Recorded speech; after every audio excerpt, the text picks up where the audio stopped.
Now let's see how to percuss different areas. Before knowing percussion, we should know some of the rules of percussion. So this is my left hand. This is middle finger of the left hand. This is middle phalanx. So for percussion, the finger which we place over the area we are percussing is called as pleximeter, and by which I'll be percussing, this is called as plexer.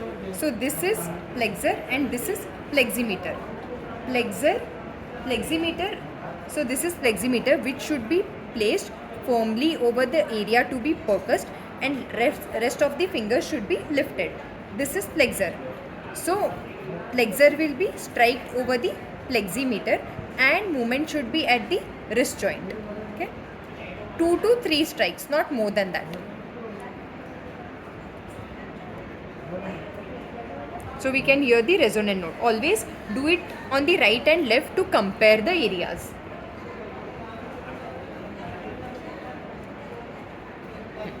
So this is percussion.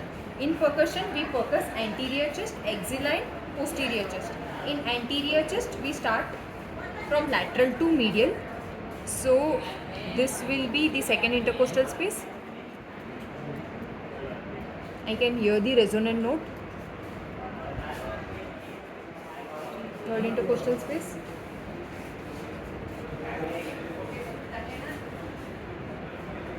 Can hear the resonant note. Fourth intercostal space. Fifth intercostal space. So resonant note is heard. Then we check for axillary area. Kaka हाथ वर करा. असं ठेवा. असं. So in axillary area, we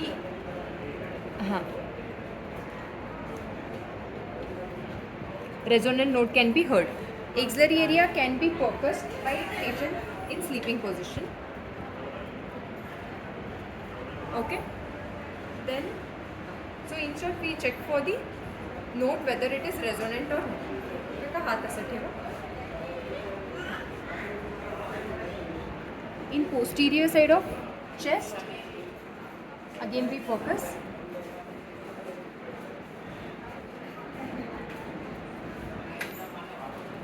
In infrascapular area.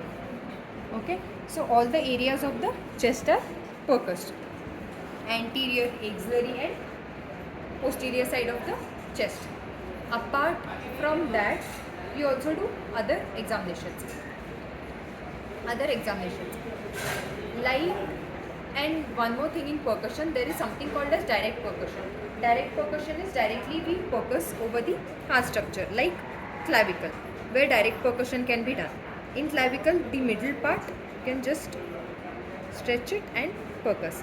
Middle part will be resonant, and on the either side, on the medial side and lateral side, there is dull note.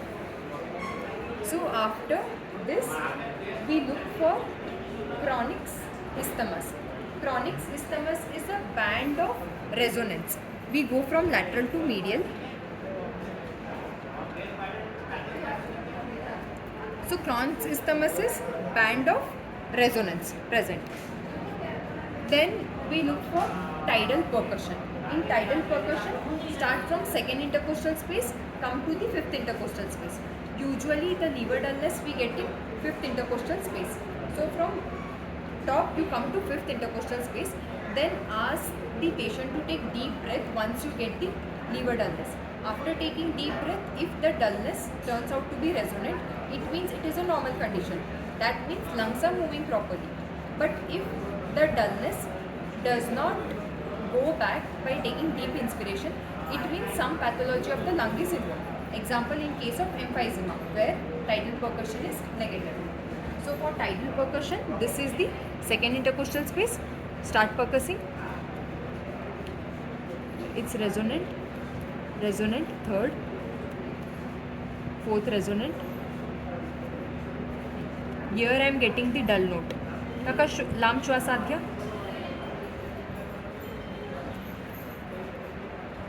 Now the dull note has turned out to be resonant. Okay, which is normal. tidal percussion is negative in case of emphysema. So we have percussed all the areas. We have looked for Crohn's isthmus, looked for tidal percussion. There is also Trobbe space. In the left side, we get the Trobbe space. So Trobbe space also is percussed. Okay.